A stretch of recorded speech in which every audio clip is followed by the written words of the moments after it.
आवाज news, true voice.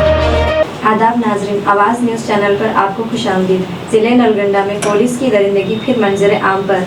2 मई 2025 को मुला और तांडा में झगड़े के बाद नेरुडू गुंपू पुलिस स्टेशन पहुंचे तो एसआई सतीश ने न सिर्फ गालियां दी बल्कि लात मारकर बाहर निकाला।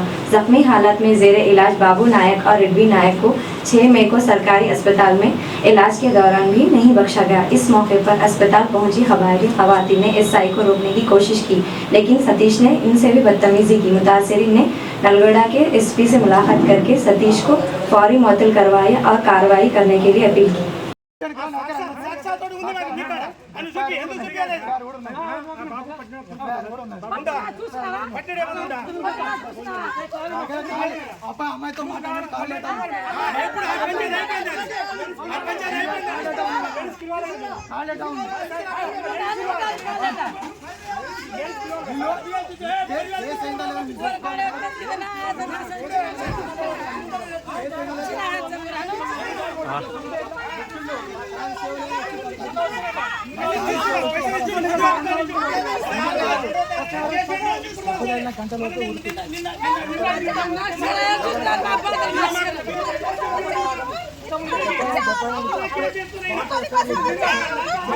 పది సార్లు ఫోన్ చేసి కరగరాలేదు అన్నారు.